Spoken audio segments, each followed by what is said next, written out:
سامعین کرام السلام علیکم ورحمۃ اللہ وبرکاتہ۔ سیرت النبی میں اب مدینہ کا ذکر زیادہ آئے گا۔ ہم بیان کر چکے ہیں کہ رسول اللہ صلی اللہ علیہ وسلم نے مدینہ میں بنو نجار کے یہاں جمعہ 12 ربیع الاول سن 1 ہجری مطابق 27 ستمبر 625 عیسوی کو حضرت ایوب انصاری رضی اللہ تعالیٰ عنہ کے مکان کے سامنے نزول فرمائے تھے۔ اس وقت فرمایا تھا کہ انشاءاللہ یہی منزل ہوگی۔ پھر آپ صلی اللہ علیہ وسلم حضرت ایوب انصاری رضی اللہ تعالیٰ عنہ کے گھر منتقل ہو گئے۔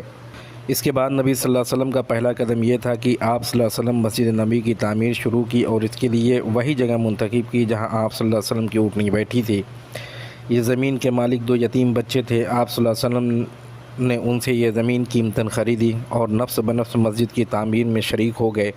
آپ صلی اللہ علیہ وسلم اینٹ اور پتھر ڈھوتے اور ساتھ ہی فرماتے اللہم لا عیش الا عیش الآخرہ فاغفر للانصار والمہاجر، اے اللہ زندگی تو بس آخرت کی زندگی ہے، پس انصار اور مہاجر کو بخش دے۔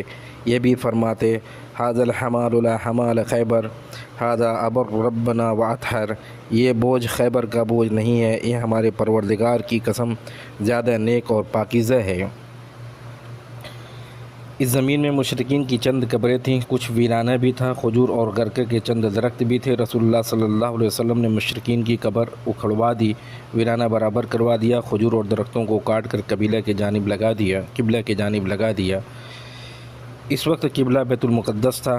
دروازے کے بازو کے دونوں پائے پتھر کے بنائے گئے، دیوار کچی اینٹ اور گارے سے بنائی گئی، چھت پر کھجور کی شاخیں پتے ڈلوا دیے گئے، کھجور کے تنوں کے کھمبے بنا دیے گئے، زمین پر ریت اور چھوٹی چھوٹی کنکریاں چھریاں بچھا دی گئیں، 3 دروازے لگائے گئے۔ قبلے کی دیوار سے پچھلی دیوار تک 100 ہاتھ لمبائی تھی، چوڑائی بھی اتنی یا اس سے کچھ کم تھی، بنیاد تقریباً 3 ہاتھ گہری تھی۔ آپ صلی اللہ علیہ وسلم نے مسجد کے بازو میں چند مکانات بھی تعمیر کیے جن کی دیوار کچی اینٹ کی تھی اور چھت کھجور کے تنوں اور کڑیاں دے کر کھجور کی شاخ اور پتوں سے بنائی گئی تھی۔ یہی آپ صلی اللہ علیہ وسلم کے ازواج مطہرات کے حجرے تھے۔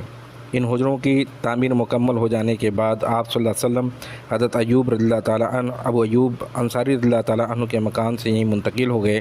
مسجد ادائے نماز ہی کے لیے نہ تھی بلکہ یہ ایک یونیورسٹی تھی جس میں مسلمان اسلامی تعلیمات ہدایت کا درس حاصل کرتے تھے، اور ایک محفل تھی جس میں مدتوں جاہلی کشاکش و نفرت و باہمی لڑائیوں سے دوچار رہنے والے قبائل کے افراد اب میل و محبت سے مل جل کر رہتے تھے۔ نیز ایک یہ مرکز تھا جہاں سے اس ننھی سی ریاست کا سارا نظام چلایا جاتا، مختلف قسم کے مہمیں بھیجی جاتی۔ علامہ عزیز کی حیثیت ایک پارلیمنٹ کی بھی تھی جس میں مجلس شورا، مجلس انتظامیہ کے اجلاس منعقد ہوا کرتے تھے۔ ان سب کے ساتھ مسجد ہی ان فقراء مہاجرین کی ایک خاص بڑی تعداد کا مسکن تھی جن کا وہاں پر نہ کوئی مکان تھا، نہ مال، نہ اہل و عیال۔ پھر اوائل ہجرت ہی میں اذان بھی شروع ہوئی۔ یہ ایک لاہوتی نغمہ تھا جو روزانہ 5 بار افق میں گونجتا تھا جس سے پورا عالم وجود لرز اٹھتا تھا۔ اس سلسلے میں حضرت عبداللہ بن زید عبدربہ رضی اللہ تعالیٰ عنہ کے خواب کا واقعہ معروف ہے۔ تفصیل جامع ترمذی، سنن ابن داؤد اور مسند احمد، صحیح ابن خزیمہ میں ملاحظہ کی جا سکتی ہے۔ جس طرح رسول اللہ صلی اللہ علیہ وسلم نے مسجد نبی کی تعمیر اہتمام فرما کر باہمی اجتماع میل محبت کے ایک مرکز کو خود وجود بخشا، اس طرح آپ صلی اللہ علیہ وسلم نے تاریخ انسانی کا ایک اور نہایت تابناک کارنامہ انجام دیا جسے مہاجرین و انصار کے درمیان مواخات اور بھائی چارے کے عمل کا نام دیا جاتا ہے۔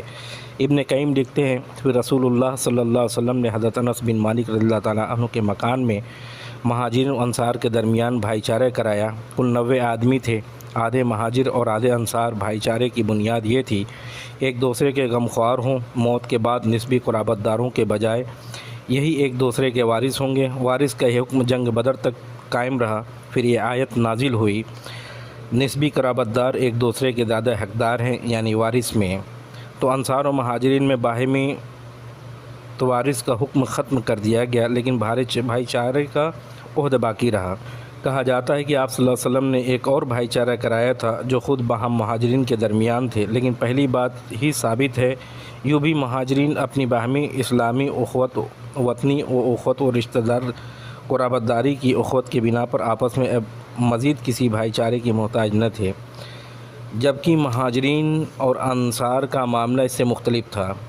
اس بھائی چارے کے مقصود جیسا کہ محمد غزالی نے لکھا ہے یہ تھا جاہلی عصبتیں تحلیل ہو جائیں، حمیت وغیرہ جو کچھ ہو اسلام کے لیے ہوں، نسل رنگ وطن امتیاز مٹ جائیں، بلندی و پستی کا معیار انسانیت و تقویٰ کے علاوہ اور کچھ نہ ہو۔